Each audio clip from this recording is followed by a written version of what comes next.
교회 멤버가 되는 조건이라는 주제로 하나님의 말씀 살펴보도록 하겠습니다. 저희가 오늘 사도신경 강의 첫 번째 시간을 시작합니다. 이 사도신경에 대해서 구세군 같은 특정 교단은 굉장히 부정적으로 바라보고 있어요. 그래서 구세군은 사도신경을 예배 때 사용하지 않습니다. 왜 그러냐면 사도신경은 사람들이 만들어낸 거지 성경에 있는 게 아니다 이야기예요. 그래서 이 사람들은 예배 시간에 사도신경을 외우는 것도 비성경적이고 우리가 믿는 건 성경이지 어떤 특정한 신경이나 교리가 아니다라고 주장을 해요. 그러면서 사도신경은 로마 카톨릭에서 자기들 방식대로 신앙 고백하기 위해 만들어낸 거다라고 주장을 합니다. 근데 이런 루머가 인터넷이나 아니면 유튜브 이런 데 많이 떠돌아다녀요. 사도신경을 로마 카톨릭이 만들었다는 거. 그리고 사람이 만들었다. 그래서 사도신경은 비성경적이다. 사도신경을 사용하면 안 된다. 이런 게 쉽게 찾아볼 수 있습니다. 근데 로마 카톨릭이 만들어낸 게 아니에요. 교회사를 조금만 살펴보기만 해도 이 사도신경의 유래를 알면 이게 로마 카톨릭이 만들었다라고 말할 수가 없습니다. 사도신경 아니면 교리 이런 걸 믿는 게 아니다라고 주장하는 건, 믿으면 안 된다라고 주장하는 건 굉장히 어리석은 거예요. 왜 그러냐면 우리가 이 성경을 창세기부터 요한계시록까지 읽을 때 우리는 반드시 내가 의도하건 의도치 않건 어떠한 교리적인 체계를 가지고 성경을 읽게 되어 있습니다. 보세요. 동일한 성경을 가지고 있는데 카톨릭이 나오고, 동일한 성경을 가지고 있는데 여호와의 증인이 나오고, 성경을 동일하게 사용하는데 하나님의 교회가 나오고, JMS 정명석이 나오고, 심지어 신천지도 나오고 그래요. 그러니까 성경을 사용하는 게 중요한 게 아니에요. 성경을 읽는 게 중요한 게 아니에요. 성경을 어떠한 교리적 체계를 기본으로 해서 읽고 묵상하느냐가 중요한 거예요. 교리 없이 성경을 읽을 수 있는 방법이 없어요. 로마 카톨릭과 우리가 동일하게 성경을 사용하지만 이 성경을 해석하는 방법, 기준이 틀리다는 거예요. 자유주의 신학과 복음주의 신학이 있어요. 자유주의 신학과 복음주의 신학이 나뉘어진 이유가 있습니다. 자유주의 신학자들은 성경을 하나님의 말씀으로 믿질 않아요. 이건 사람이 쓴 거야. 그래서 여기 안에는 오류가 많아.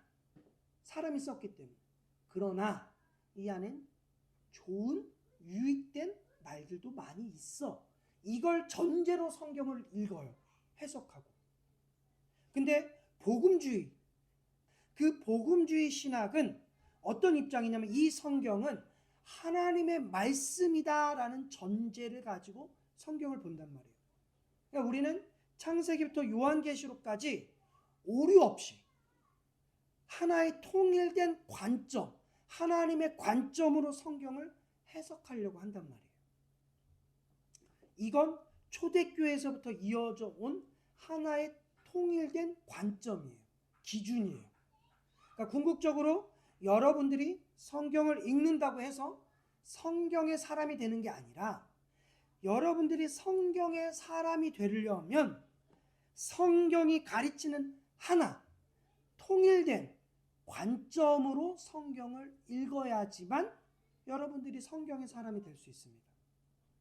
그런데 그게 동의가 안 되고 그런 기준이 없으면 그리스도인이라고 할 수가 없는 거예요. 오늘날 교리를 무시해요. 교리를 무시하면서 나타나는 현상이 뭐냐면 반성경적 현상이에요. 희한해요. 성경을 읽고 성경을 사용하는데 점점 반성경적 사람이 돼요. 성경을 거부하고 성경과 더 멀어져요. 교리를 무시하면서. 자, 여러분은 구원을 어떻게 이해하세요? 전부 개인적인 관점으로 우리는 구원을 이해해요. 죽어서 천국 가는 게 구원이다. 이게 구원이에요. 구원을 분명하게 이해해야 되는 건 뭐냐면 구원은 천국 가는 게 아니라 한 몸을 이루는 게 구원이에요. 무슨 말이냐? 예수 그리스도와 한 몸을 이루는 것. 다시 말하면 예수 그리스도와 연합되는 게 구원이에요. 하나님과 하나 되는 게 구원인 거예요.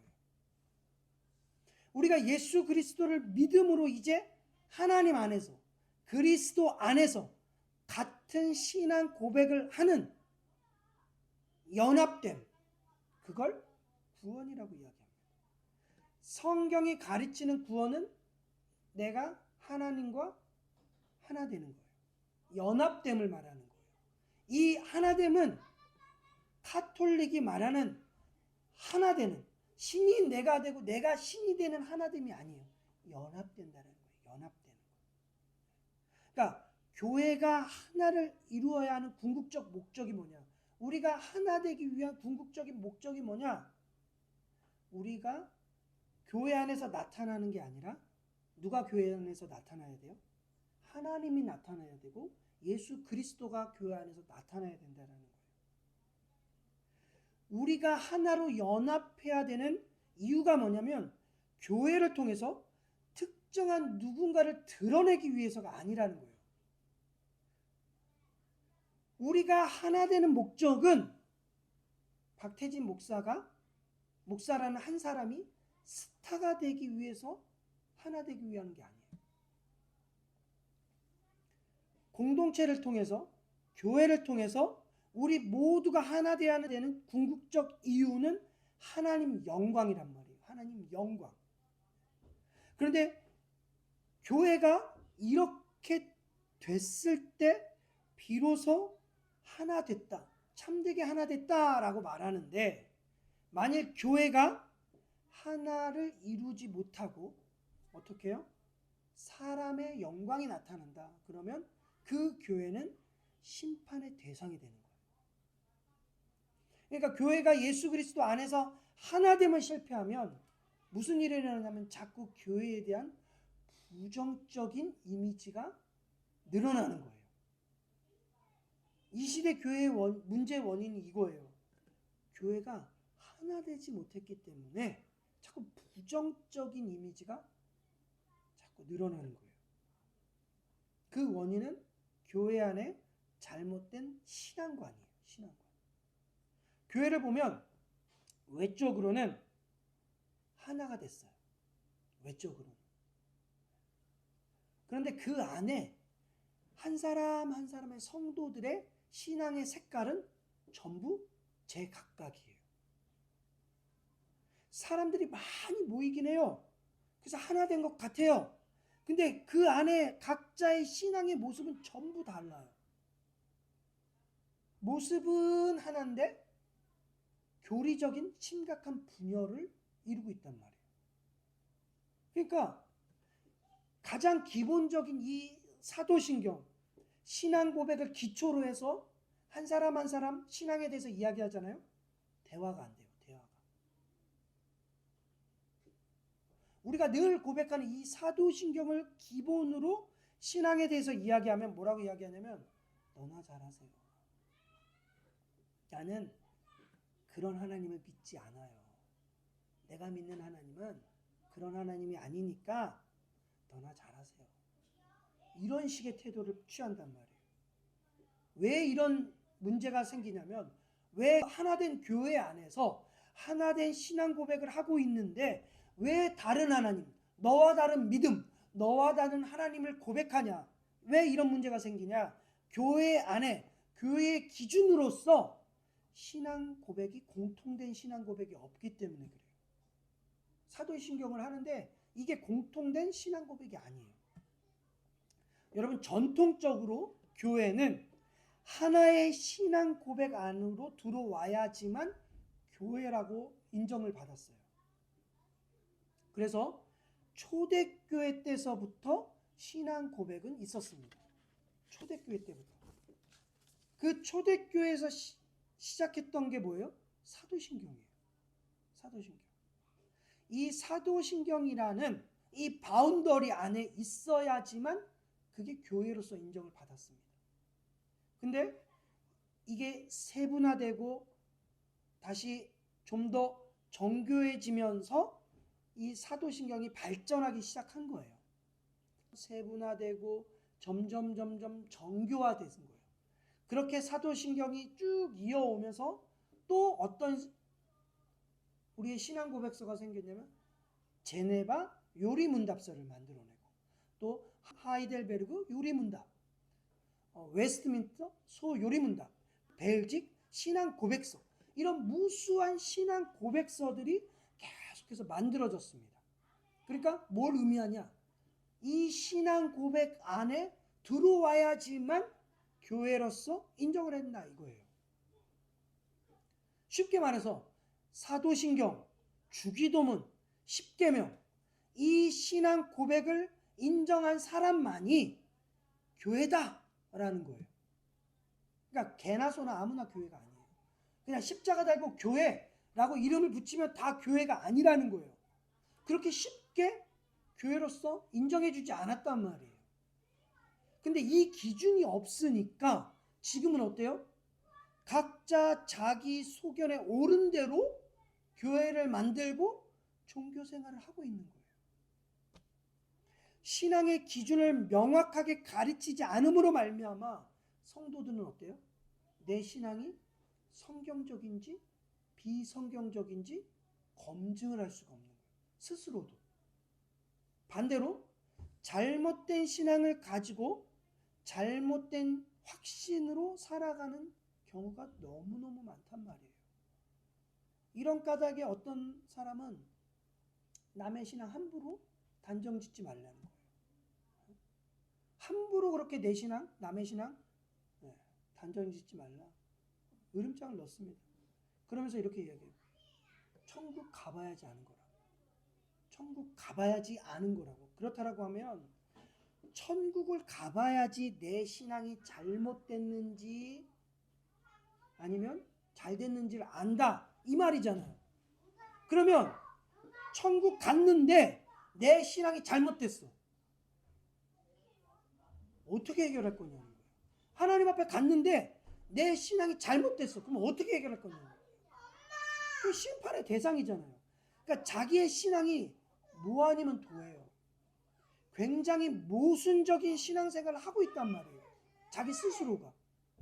아주 위험한 주장을 하고 있는 거예요. 하나님께서는 우리에게 성경이라는 신앙의 기준을 주시고 참신앙과 거짓신앙을 분별하라고 말씀하셨단 말이에요.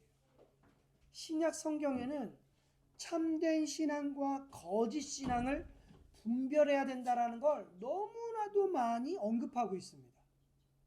그런데 어떤 사람들은 그렇게 하면 안 된다라고 주장해요. 어떤 사람들은. 그러면서 뭐라고 이야기하냐? 남의 신앙 함부로 말하지 말라. 판단하지 말래요. 판단하지 말래요. 이게 판단이라는 단어와 분별이라는 이 단어를 이해하지 못하는 거예요. 분명히 판단이라는 이 단어가 마태복음에 분명히 나옵니다. 그런데 판단이라는 이 단어는 크리노라는 헬라어예요. 크리노라는 헬라어. 근데 이 판단이라는 뜻이 뭐냐? 남을 죽이기 위해 정지한다라는 단어예요. 그러니까 이 판단이라는 이 단어를 누가 썼냐? 바리새인들이 썼단 말이에요. 서기관들이 썼단 말이에요. 그러니까 그들은 참된 신앙의 고백 없이 외적인 종교 행위로서 신앙생활을 하면서 다른 사람들을 어떻게 해요? 죽이기 위해서 율법을 사용했단 말이에요. 무슨 말씀인지 아세요? 그래서 그들은 하나님의 말씀을 다른 사람을 살리기 위해 분별하기 위해서 사용한 게 아니라 하나님의 말씀을 자기들은 높이고 다른 사람을 죽이기 위해서 율법을 판단으로 사용했다는 거예요. 그래서 주님이 그렇게 그들을 정죄한 거예요. 근데 우리는 하나님의 말씀을 어떻게 사용합니까? 분별하게 사용하는 거예요. 왜요? 살리기 위해서. 신앙은 분별해야 돼요. 내 신앙도 분별해야 되고, 내 신앙이 참 신앙인지 거짓 신앙인지, 내가 진짜 그리스도께 붙어 있는지 세상에 붙어 있는지, 내가 성경에 대한 바른 인식 안에 있는지 그렇지 아닌지 끊임없이 분별하며 점검하며 살아가야 돼요. 그런데 그거 안 하겠다는 거예요. 사람들이. 나는 그거 안 하겠다는 거예요. 나는 내 신앙 점검하지 않겠다라는 거예요. 왜요? 교만해서요. 교만해서. 내 신앙의 기준은 나라는 거예요. 판단하지 말라는 거죠. 뭐라고 말하지 말라는 거예요. 내가 알아서 한다는 거예요. 천국 가면 내 신앙이 진짜인지 가짜인지 천국 가봐야 한다. 내 신앙 내가 규정한다라는 겁니다. 얼마나 교만합니까? 교회 안에 바른 신앙의 기준이 없다 보니까 교회 안에 뭐가 들어옵니까? 이제 어둠이 들어와요. 교회 안에. 어둠이 어떻게 들어오냐? 철학이라는 것으로 교회 안에 들어와요. 철학이 교회 안에 들어와요. 그리고 심리학이 교회 안에 들어와요. 그리고 결국 이단이 교회 안에 들어오게 되어 있습니다. 그래서 기준을 버린 교회는 온갖 하나님을 모독하고 비성경적 불경건한 그런 모습으로 예배를 드리지만 자신들이 신앙의 기준이 없다 보니까 이게 분별이 안 돼요. 분별할 수 있는 기초조차도 현재 교회는 무너진 상태에 있습니다. 무시된 상태에 있습니다. 그러니까 교회들이 굉장히 잘못되고 있는 거예요. 잘못 가고 있습니다. 사람들의 관심은 이거예요. 뭐가 옳고 그르냐는 중요하지 않아요. 더 많은 사람들을 교회 안에 오게 하는 게 오로지 관심거리예요. 그러면서 이렇게 이야기하죠. 옳고 그름을 얘기하지 말라는 거예요. 그럼 누가 교회 오냐는 거예요. 자꾸 이건 아니고 이건 맞다. 자꾸 그렇게 나누면 누가 교회 오냐는 거예요. 천주교 자꾸 나쁘다고 얘기하잖아요. 천주교는 기독교가 아니다. 이방 종교다라고 얘기하잖아요. 어떻게 전도할 수 있냐는 거예요. 심리학이 틀렸다라고 말하면 심리학에 대해서 또 따르고 그렇게 심리학을 공부하고 거기에서 일하는 사람들 어떻게 교회에 오겠냐는 거예요.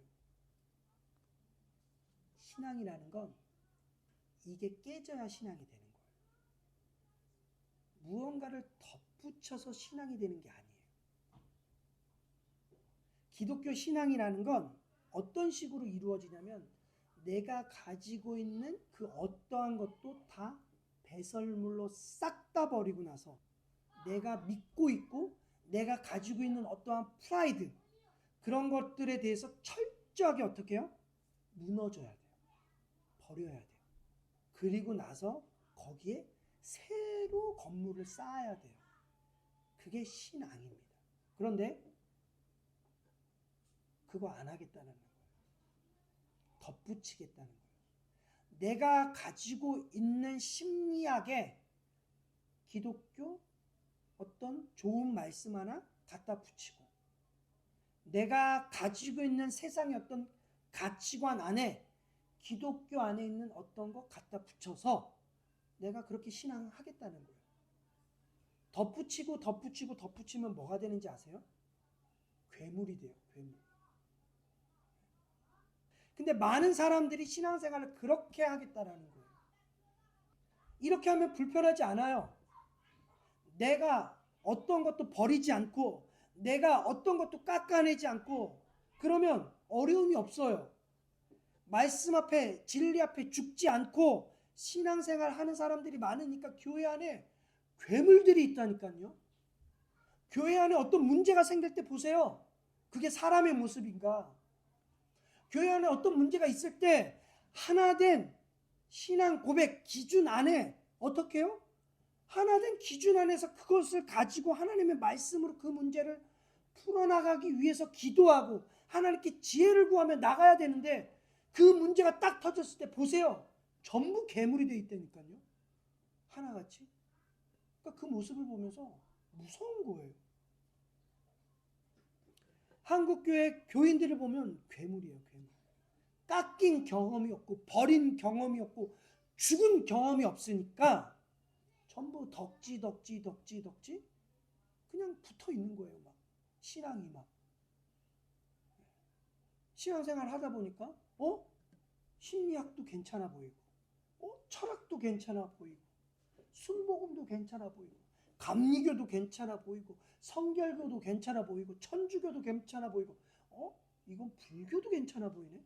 불교도 갖다 보이고 어쩌다 보면 구원파적인 교리도 갖다 붙이고 그러니까 전부 덕지 괴물이에요.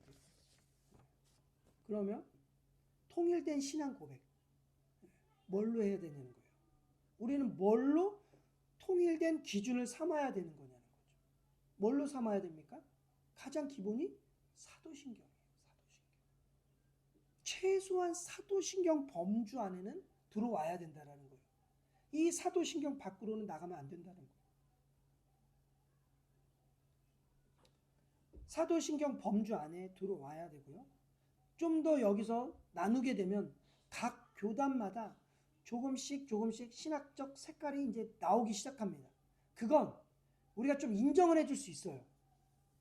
그런데 우리는 이 개혁주의 신앙이 아닌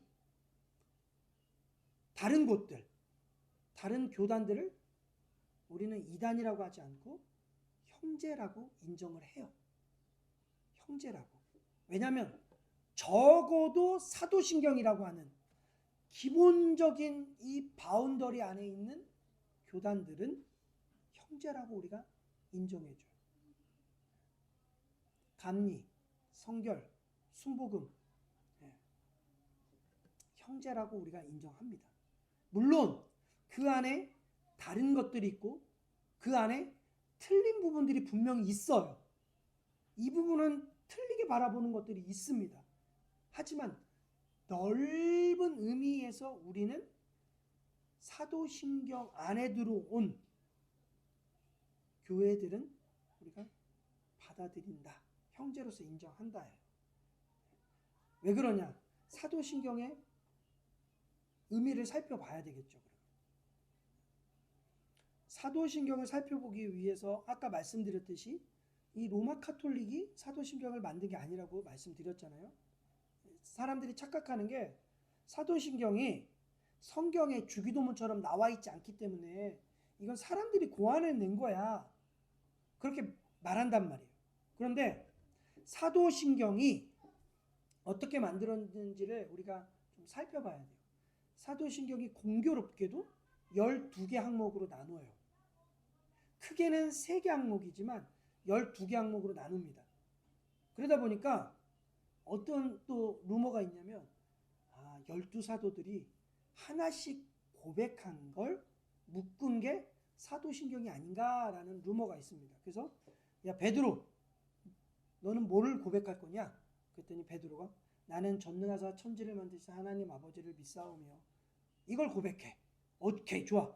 그럼 요한 너는 뭐를 고백할 거야? 그럼 이제 요한이 또 그 다음을 고백해요. 그렇게 하나 고백한 게 사도신경이다라는 루머가 있습니다. 근데 근거가 없어요. 근거가 없습니다. 그럼 사도신경이 뭐냐? 사도들이 가르쳤던 신앙 고백을 12가지 내용으로 정리한 게 사도신경이에요. 그러니까 이 12개 항목 안에는 사도들이 가르쳤던 그 가르침의 내용이 다 들어가져 있는 거예요. 담겨져 있는 거예요. 그럼 사도들이 누굽니까? 예수님의 제자들이죠. 예수님의 제자들이 가르쳤던 내용들을 어떻게 해요? 그들의 제자들인 교부들이 속사도들이 12개 항목으로 정리해 놨다라는 거예요. 그러니까 사도신경이라는 이 고백이 없으니까 사도들이 이제 순교하고 초대교회에 어떤 일이 벌어졌냐면 이 사도들의 가르침과 이 신약 성경이 여러 사람들에게 들려지면서 전부 자기 마음대로 해석하는 거예요. 자기 마음대로 이거를. 그러니까 문제가 나오기 시작하는 거예요. 이런 문제들이 나온 게 바로 사도 요한이 말하는 영지주의자들이에요. 영지주의자들. 그런 영지주의자들이 당시에 플라톤 철학을 가지고 이원론이라는 철학을 가지고 성경을 해석한 거예요. 이 육신은 부정하고 더럽고 죄악되고 영은 깨끗하다는 거예요. 그러니까 예수님께서 이 땅에 오셔서 어떻게 이 더러운 육신으로 사람으로 올 수 있냐. 그건 말이 안 된다. 이 얘기는 하나님이신 예수님께서 이 땅에 오셨다라는 이 얘기는 사람으로 오신 게 아니라 어떻게 해요? 유령으로. 우리가 그렇게 본 거예요. 그렇게 해석해버린 거예요. 철학을 가지고. 그러니까 요한이 이건 예수님의 가르침이 아니야. 예수님은 그렇게 유령으로 오신 게 아니야. 그분은 진짜 사람으로 오신 하나님이셔. 이걸 계속해서 전할 수밖에 없는 거죠. 그래서 이 교부들이 사도들의 가르침을, 그러니까 예수님의 가르침을 사도들이 전하고 사도들이 전한 가르침을 그들의 제자들 속사도들이 정리한 게 사도신경이라는 거예요. 그러니까 사도신경은 1세기에서부터 계속 시작된 거예요. 초대교회에서부터 계속해서 시작됐습니다. 다만 그때는 우리가 고백한 것처럼 이런 체계적인 고백이 아니었어요. 형태가 아니었어요. 수정돼서 2세기에 와서 조금 더 우리가 고백한 이런 형태가 됐고 16세기에 이제 우리가 쓰고 있는 이 사도신경이 딱 정립이 된 거예요. 근데 강조하고 싶은 건 뭐냐? 초대교회 때서부터 교회가 하나됨을 위해 그들은 신앙 고백을 중요하게 여겼다라는 거예요. 교회가 하나 되려면 성경을 읽고 해석하는 데 있어서 최소한 우리 모두가 하나 된 기준은 있어야 된다는 거예요. 그래서 사도신경이 필요하고 또 하나 교회를 지키기 위해서 사도신경이 필요하다는 거예요. 그래서 사도신경은 예배 시간에 암송되도록 만든 게 아니에요. 성도 한 명 한 명이 교회 멤버로서 들어오기 위한 고백으로 만들어진 거예요. 예배 때 우리 모두 암송합시다 해서 사도신경이 만들어진 게 아니라 어떤 사람이 교회에 들어오기 위해서는 어떻게 해요? 사도신경이라는 이 고백이 있어야지만 교회 멤버가 될 수 있었습니다. 여러분, 이 사도신경이 굉장히 중요한 개념이 뭐냐면, 여러분, 사도신경은 나의 고백이잖아요. 나의 신앙의 고백이란 말이에요. 이걸 영어로 하면 나는 믿습니다요. 나는 사도신경의 이 내용을 믿습니다요. 영어로는 I believe, 나는 믿습니다라는 말이란 말이에요. 근데 이 I believe가 나는 믿습니다라는 이 의미가 이제 어떻게 해요? I believe, 나는 삽니다예요. 무슨 말씀인지 아세요? 믿는다는 건 사는 거예요. 내가 그렇게 믿으면 우리는 그렇게 사는 거예요. 내가 하나님을 그렇게 믿으면 하나님과 함께 그렇게 살아가야 되는 거죠. I believe는 I believe라는 거예요. 그런데 우리는 어떻게 해요? 그렇게 살아가지 않아요. 나는 그렇게 믿는다고 고백했는데 그렇게 살아가지 않아요. 지식을 쌓기 위해 교리를 배우는 게 아니에요. 우리는 한 번도 사도신경을 배운 적이 없기 때문에 지식을 쌓기 위해 사도신경을 2014년 첫 해로 시작하는 게 아닙니다. 교회를 하나 되기 위해서요. 여러분과 제가 교회 멤버로 하나님의 자녀로 들어오기 위해서 우리는 고백하기 위해서 이걸 배우는 거예요. 또 우리는 이 사도신경을 통해서 어떻게요? 살고 싶어서, 하나님과 함께 살고 싶어서, 그리스도와 함께 살고 싶어서, I believe 하고 싶어서 이 사도신경을 우리가 하나하나 배워가는 거예요. 이제 우리가 교회에 올 때 어떤 걸 기대하면서 와야 되냐면, 어떤 지식적인, 아니 다른 데서 배울 수 없는 어떤 교리적인 지식을, 교양을 쌓기 위해서 교회에 오는 게 아니라, 우리가 교회에서 기대해야 되는 건 경건이라는 거예요. 교양과 지식이 아니라 우리는 경건을 기대하면서 예배를 드리는 거죠. 한 사람 한 사람이 경건한 사람이 되기 위해서 우리는 사도신경을 배우고, 한 사람 한 사람이 경건한 사람이 되기 위해서 우리는 교리를 배우는 거예요. 그래서 I believe는 I believe가 반드시 되어야 됩니다. 그리고 사도신경은 우리의 삶의 전 영역에서 필요하다는 거예요. 삶의 전 영역에서 나는 어떠한 라이프 스타일로 살 것인가, 나는 어떠한 일관성을 가지고 살아갈 것인가를 고백하는 거예요. 여러분들이 교회에 왔잖아요. 교회에 왔어요 이제. 그러면 교회에서는 이렇게 살아야만 됩니다 가 아니라, 여러분들이 사도신경을 이제 배우면 이 사도신경을 기초로 여러분들은 어디서 살아야 돼요? 교회에서 그렇게 사는 게 아니라 여러분의 가정에서, 여러분의 직장에서 그렇게 살아야 된다는 거예요. 근데 이 사도신경을 가지고 우리가 가정과 직장과 인간관계에서 I believe가 안 되는 거예요. 그렇게 살지 못하는 거예요. 말씀이 적용이 안 되는 거죠. 어떻게 살아가요? 예전에 살던 습관대로 살아가는 거예요. 우리들이 관심을 가져야 되는 건 삶이에요. 삶. 그걸 위해서 우리는 사도신경을 배우는 거예요.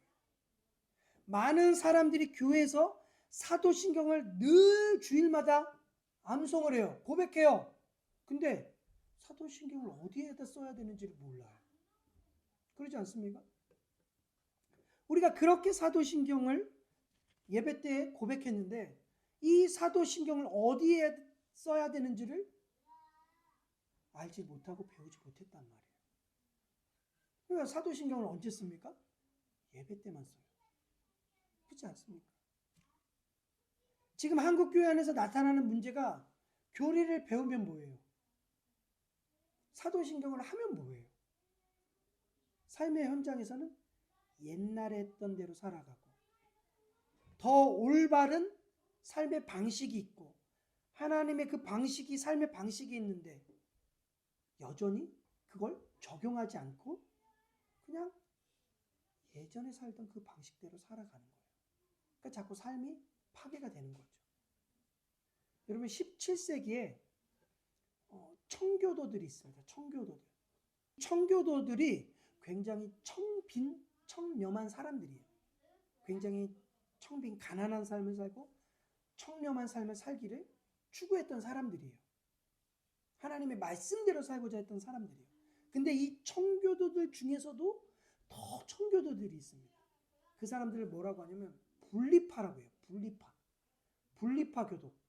청교도 안에서 더 청렴하고 더 경건하고 더 세상의 쾌락을 금지했던 사람들을 분리파 교도들이라고 해요.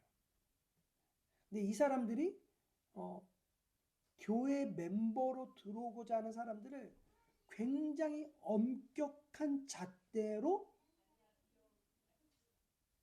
받아들였어. 보통 교회는 교회 딱 오면, 어떤 교회는 그냥 바로 등록교회를 시키거나 아니면 한 4주 3주 뒤에 이렇게 뭐 등록교회를 시키거나 뭐 이렇게 한단 말이에요.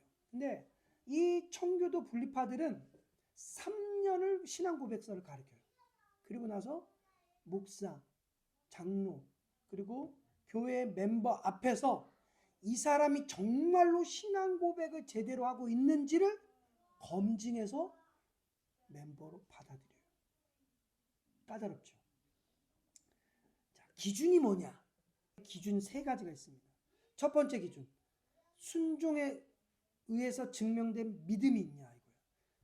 말도 어려워요. 그죠? 순종에 의해 증명된 믿음이 있냐? 하나님의 말씀 앞에 이 사람이 온전히 순종되어서 나타나는 믿음이 있냐? 이게 첫 번째 기준이에요.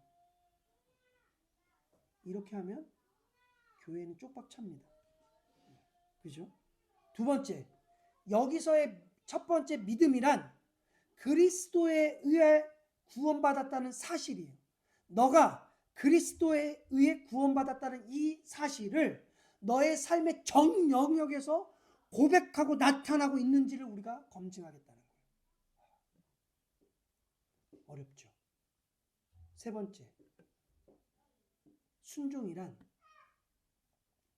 그냥 순종이 아니라 너의 삶에 경건하고 절제하고 어떻게 해요? 청렴하고 청빈하고 그 어떠한 세상적 즐거움과 쾌락을 완전히 끊어버린 그 순종의 상태, 그 상태가 너의 삶에 있냐? 이것까지 본다는 거예요.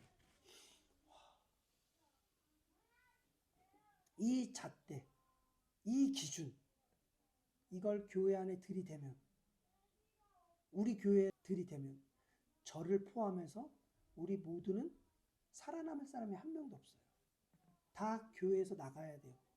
우리는 교회에서 다 나가야 돼요. 그래서 제가 이 기준을 들이대지 못해요. 이들이 요구하는 신앙의 태도는 진리에 대한 지식과 그것에 대한 동의 뿐만 아니라 경건한 삶, 자발적 복종까지도 말해요. 근데 우리의 기준은 너무나도 낮아요. 그러니까 지금의 이 시대는 이 청교도들이 가지고 있었던 그 기준의 모습이 우리에게 필요할 만큼 우린 너무 타락해 있고 너무 교회 멤버의 기준이 너무 없어요. 심지어 코스트코보다 더 약해. 교회는 교회에 들어오는 사람들에게 우리가 믿는 바가 무엇인지 정확하게 가르쳐주고 이해시켜야 돼요. 많은 사람들이 예배당에 옵니다. 그리고 교회 등록을 하는데 이 사람들이 뭘 믿고 다니는지를 몰라요. 그죠? 뭘 믿는지도 모르고 교회 10년, 20년, 30년 그렇게 다녀요. 그리고 뭘 믿어야 되는지조차도 가르치지 않아요. 그냥 교회 오면 돼요. 교회 와서 헌금 해주면 땡큐. 헌금 안 하면 노 땡큐. 이 정도의 수준이에요.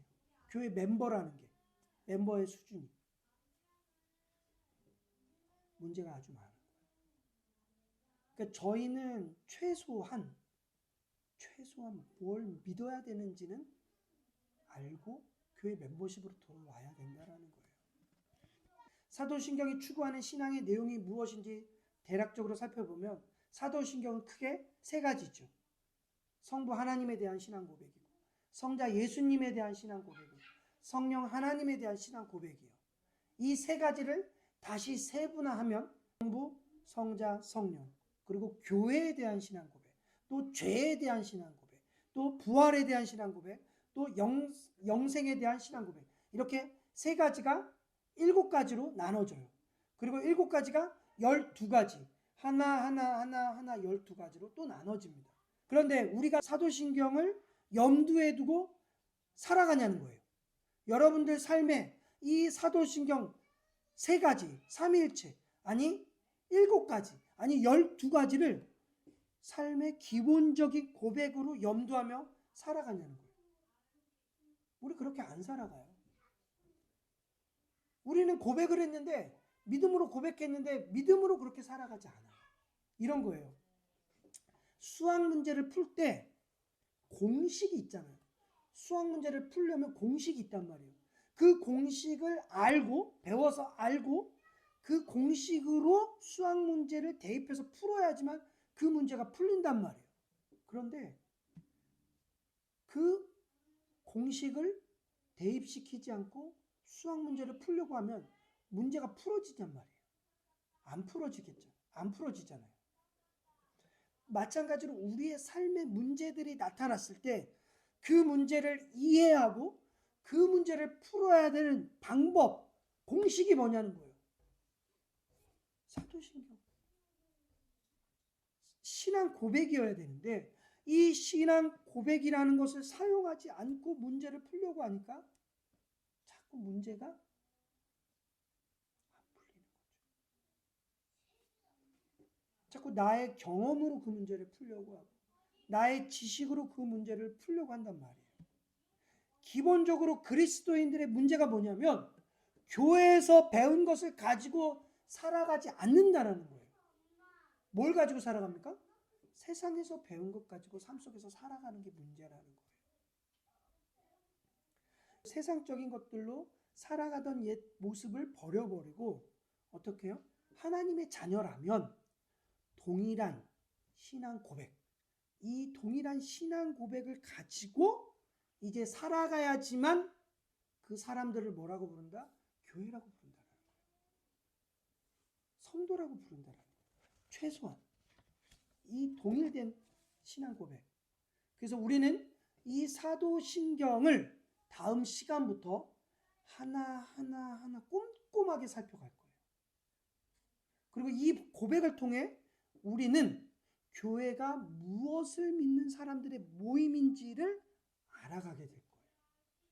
여러분들에게 이 말씀을 꼭 드리고 싶은 건 뭐냐면 우리가 알고 있다라고 생각하는 것들 중에서는 우리가 모르고 있는 게 너무 많다라는 거예요.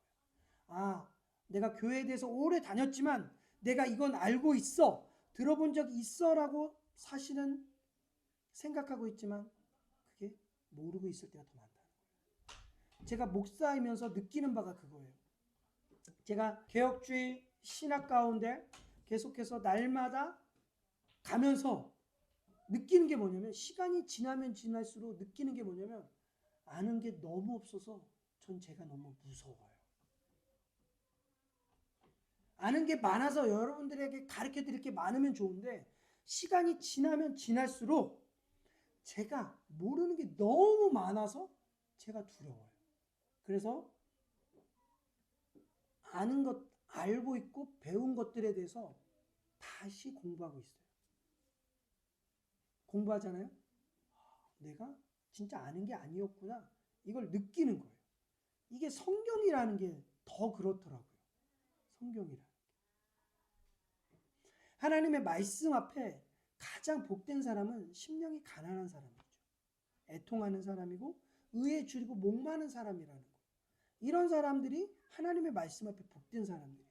다음 주부터 사도신경 강의를 하나씩 구체적으로 살펴볼 텐데 우리 모두에게 우리가 믿는 이 믿음의 내용, 고백했던 이 믿음의 내용을 하나하나 채워서 그게 그냥 예배 때만 사용되지는 그런 암송이 아니라 내 삶의 그 사도신경 하나하나의 내용들이 내 삶의 기준이 되고 내 삶의 라이프 스타일로 딱 하나의 어떤 기준이 돼서 하나님과 동행하는 삶, 예수 그리스도와 동행하는 삶, 성령님과 동행하는 삶, 그리고 그리스도와 하나 된 삶, 그리고 또 하나 그렇게 돼서 성령 하나님의 조명하신 가운데 내 삶이 변화되는 주님의 은혜가 있길 예수님의 이름으로 축복합니다.